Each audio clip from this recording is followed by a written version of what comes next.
नमस्कार दोस्तों, इस नए साल के इस पहले वीडियो में आपका बहुत बहुत स्वागत है। दोस्तों, ऐसा लगता है मानो कल की ही तो बात थी कि हमने 2023 का वेलकम किया था और आज 2024 का वेलकम कर रहे हैं। यानी एक साल कितना जल्दी निकल गया पता ही नहीं चला। तो दोस्तों, समय बिल्कुल अजूबा होता है, ये हमेशा चलता रहता है। सभी लोग समय को चाहते हैं और सबसे मज़ेदार बात यह है कि सब बहुत ज़्यादा समय चाहते हैं, फिर भी हमारे पास सबसे ज़्यादा कमी समय की ही होती है। लेकिन दोस्तों, सच्चाई ये भी है कि लोग समय को बर्बाद भी बहुत करते हैं। यानी जिसे हम सबसे ज़्यादा चाहते हैं उसका सबसे ज़्यादा दुरुपयोग भी करते हैं। लेकिन अगर एक बार समय चला गया और हमने उसका सही उपयोग नहीं किया तो समझ लीजिए कि बाद में बड़े अफसोस के साथ कहना पड़ता है कि काश मैंने उस समय को बर्बाद न किया होता, तो आज मैंने कुछ और कर लिया होता। तो दोस्तों, अगर हमें अपने जीवन में ये रिग्रेट नहीं करना है, यानी अफसोस नहीं करना है, तो वो कौन सी शक्ति है जिससे हम अपने भाग्य को बदल सकते हैं और इस अफसोस नाम के शब्द को अपने जीवन से हटा सकते हैं।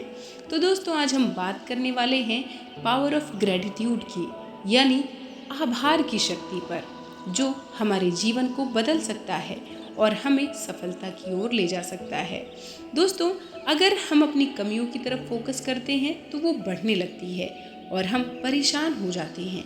लेकिन अगर वहीं पर हम अपनी अच्छी चीज़ों पर फोकस करने लगते हैं तो हमारा जीवन खुशनुमा बन जाता है।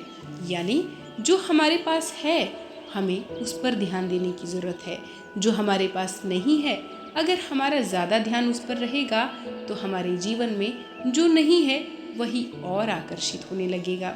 यानी हमें इस ब्रह्मांड का धन्यवाद करना है कि जो हमारे पास नहीं है वो भी धन्यवाद की शक्ति के द्वारा हमारे पास आ जाए। क्योंकि दोस्तों, कृतज्ञता यानी ग्रेटिट्यूड एक ऐसा मेडिटेशन है, एक ऐसी एक्सरसाइज है जिसके द्वारा हम ब्रह्मांड का उन चीज़ों के लिए धन्यवाद करते हैं जो हमारे पास है। इसके द्वारा हम उन छोटी से छोटी और बड़ी सी बड़ी चीज़ों के बारे में सोचते हैं जो हमारे पास मौजूद है और हमारे जीवन में खुशियों का एहसास लेकर आती है, हमारे जीवन को सरल बनाती है। उन चीज़ों के बारे में सकारात्मक रूप से सोचते हुए हम उस शक्ति के प्रति कृतज्ञ होते हैं जिसने हमें हमारे जीवन में ये सारी चीज़ें दी है। तो दोस्तों, आज मैं आपके लिए लेकर आई हूँ ग्रेटिट्यूड पर आधारित एक ऐसी कहानी जिसे सुनकर आपके विचारों में एक नया जोश और उमंग पैदा हो जाएगा। आपको ये कहानी अच्छी लगे तो इसे एक लाइक करके चैनल को सब्सक्राइब कर लें और जुड़ जाइएगा हमारे साथ। दोस्तों, एक गांव में एक गरीब आदमी रहता था। वो पढ़ा लिखा और ईमानदार था, लेकिन नौकरी के लिए दर दर भटकता था। ऐसे ही भटकते भटकते एक दिन वो अपने पास के गांव में जा पहुंचा और वहां पर एक दुकान पर जाकर नौकरी के लिए रिक्वेस्ट करने लगा। जिस सेठ से वो रिक्वेस्ट कर रहा था वो सेठ काफ़ी अनुभवी था, तो उसे ये समझते देर नहीं लगी कि ये आदमी पढ़ा लिखा है। सेठ ने उसे अपनी दुकान में एक छोटी सी नौकरी दे दी। आदमी बहुत खुश हुआ और मन लगाकर वहीं सेठ के यहाँ काम करने लगा। उसके अंदर क्वालिटीज़ तो बहुत ज़्यादा थी, इसीलिए सेठ उसके काम से बहुत प्रभावित हुआ और समय के साथ उसकी तरक्की भी हो गई। और देखते ही देखते दर दर भटकने वाला वो आदमी सेठ का मुनीम बन गया। सब कुछ ठीक चल रहा था। तभी सेठ ने देखा कि रोज दोपहर को मुनीम अपने कमरे का दरवाज़ा बंद कर लेता है। सेठ को मुनीम पर शक होने लगा। अब सेठ रोज मुनीम पर निगाह रखने लगा। हर रोज दोपहर के वक्त मुनीम अपने कमरे का दरवाज़ा बंद कर लेता। अब तो सेठ को संदेह हो गया कि हो न हो ये मुनीम पैसे चुराता है और दोपहर के समय अपने कमरे में कहीं छुपा कर रख देता है। एक दिन जैसे ही दोपहर में मुनीम ने अपने कमरे का दरवाज़ा बंद किया, सेठ वहाँ पर पहुँच गया और बोला, खोलो दरवाज़ा। मुनीम ने दरवाज़ा खोला और हाथ जोड़कर खड़ा हो गया। कमरे में दाखिल होते ही सेठ जी की नज़र एक पुराने बक्से पर पड़ी जिस पर ताला लगा हुआ था। तो सेठ जी को ये संदेह हुआ कि हो न हो मुनीम ने पैसे इसी में छुपा कर रखे होंगे। सेठ जी ने मुनीम को डांटते हुए कहा, क्या है इस बक्से में, खोलो इसे। मुनीम ने सेठ जी को हाथ जोड़कर निवेदन किया कि इसमें कुछ भी नहीं है सेठ जी, इसे मत खुलवाइए। अब तो सेठ जी का शक और पक्का हो गया। उन्होंने ज़बरदस्ती मुनीम से बक्सा खुलवाया और कहा कि खोल कर मुझे दिखाओ। हार मानकर मुनीम को वो बक्सा खोलना पड़ा। और जैसे ही मुनीम ने वो बक्सा खोला, सेठ जी बक्से में पड़े सामान को देखकर दंग रह गए। बक्से में एक मैला कुचैला कुर्ता और एक जोड़ी चप्पल पड़ी हुई थी। मुनीम ने हाथ जोड़कर कहा कि सेठ जी, ये वही कपड़े हैं जिन्हें पहनकर मैं पहली बार आपके यहाँ नौकरी मांगने आया था। रोज दोपहर के वक्त इन कपड़ों को देखकर अपने पुराने दिनों को याद करता हूँ। आज तो आपकी कृपा से अच्छा पहनता हूँ और अच्छा खाना खाता हूँ, लेकिन रोज इन पुराने कपड़ों को देखता हूँ ताकि अपने पुराने दिनों को भूल न जाऊँ और आपकी कृपा मुझे याद आती रहे। सेठ जी मुनीम की बात सुनकर मन ही मन बहुत शर्मिंदा हुए। तो दोस्तों, कहने का मतलब बस यही था कि हमें हमेशा ये याद रखना चाहिए कि किस किस ने हमारी सहायता की है, हमारी ज़रूरतें पूरी की हैं, हमारा साथ दिया है, और हमें उन सब के प्रति कृतज्ञता का भाव रखना चाहिए। आज का दिन, ये नया वर्ष एक बहुत अच्छा मौका है दोस्तों।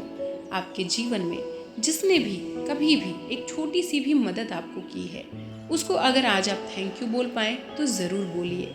सबसे बड़ा थैंक यू सबसे पहले उस परम शक्तिशाली परमात्मा को बोलिए, जिनकी कृपा से आज हम सब स्वस्थ हैं और इस नए वर्ष में प्रवेश कर पाए हैं। उसके बाद अपने परिवार, अपने शरीर, अपने दोस्तों और अपने सारे शुभचिंतकों का धन्यवाद ज़रूर करिए। दोस्तों, हमारे जीवन में बहुत सारे लोग ऐसे भी होते हैं जिनको हम थैंक यू बोलना तो चाहते हैं, लेकिन वो हमसे बहुत दूर होते हैं।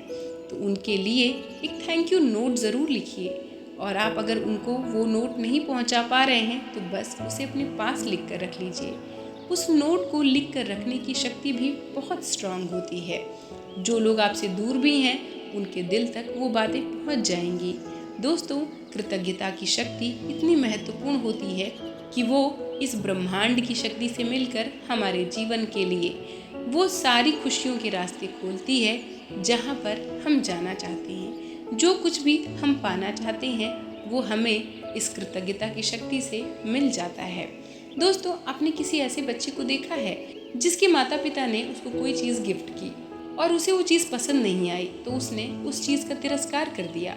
माता पिता को कितना कष्ट होता है, और माता पिता फिर ये सोचते हैं कि अब इस बच्चे को हम ये चीज़ नहीं दिलाएंगे। तो ऐसे ही अगर हम भी परमात्मा के द्वारा अपने जीवन में दी गई चीज़ों के प्रति कृतज्ञता का भाव नहीं रखते, तो परमात्मा उन्हीं चीज़ों को हमसे दूर कर देते हैं, क्योंकि उन्हें ऐसा लगता है कि मेरे बच्चे को ये चीज़ें नहीं पसंद है। इसलिए दोस्तों, जो परिवार आपको बहुत प्यारा है, जो दोस्त आपको बहुत प्यारे हैं, जो शरीर आपको बहुत प्यारा है, उन सब चीज़ों के लिए ईश्वर का धन्यवाद व्यक्त करना शुरू कर दीजिए। दोस्तों, हमारे शरीर के अंदर सैकड़ों मांसपेशियां, अनगिनत अंग हमारे लिए दिन रात काम कर रहे हैं। हमारा हार्ट, हमारा लीवर, हमारी किडनी, हमारे फेफड़े, जो रात दिन हमारी सेवा में लगे हुए हैं और हमसे बदले में कुछ नहीं चाहते। क्या हमने कभी थैंक यू फील किया है उनके प्रति, जो बिना पैसे के हमारी सेवा कर रहे हैं? दोस्तों, अगर एक किडनी खराब हो जाए और उसे बदलने के लिए हम डॉक्टर के पास जाते हैं, तो डॉक्टर उसे ठीक करने के लिए कितने ज़्यादा पैसे चार्ज करता है, और वो भी उस चीज़ की जगह कभी नहीं ले सकता जो ईश्वर ने हमें दी है। यानी वो किडनी हमारे शरीर में डुप्लीकेट लगाई जाती है, यानी आर्टिफिशियल लगाई जाती है, और वो उतनी टिकाऊ नहीं होती जितना ईश्वर के द्वारा दी गई किडनी टिकाऊ होती है। दिए गए उन अंगों का हम दिल से धन्यवाद करें जो रात दिन हमारी सेवा में है। उस सांस का दिल से धन्यवाद करें जिसकी वजह से हम जीवित रहते हैं। तो दोस्तों, आइए इस नए साल का स्वागत हम कृतज्ञता के साथ करें, धन्यवाद के साथ करें, आभार की भावना के साथ करें, और अपने जीवन में आने वाले सुंदर समय का स्वागत करने के लिए तैयार हो जाएं और आकर्षित कर लें इस ब्रह्मांड से अपने लिए अनंत असीमित अबंडेंस, यानी संभावनाएं जो कभी खत्म ना हो, अवसर जो कभी खत्म ना हो, और कामयाबी जो हमेशा बनी रहे। तो दोस्तों, आप सभी को नववर्ष की हार्दिक शुभकामनाओं के साथ मेरी ईश्वर से यही कामना है कि आप सभी लोग स्वस्थ रहें और सकारात्मक रहते हुए इस ब्रह्मांड से वो सब कुछ हासिल करें जिसके आप हकदार हैं, जो आप पाना चाहते हैं। तो वीडियो का अंत करते हुए बस यही कहना चाहती हूँ कि आप सभी का दिल से धन्यवाद कि आप सभी लोग मेरे इस अद्भुत परिवार का हिस्सा हैं। मिलते हैं किसी और वीडियो में किसी और टॉपिक के साथ। तब तक के लिए नमस्कार और बहुत बहुत धन्यवाद।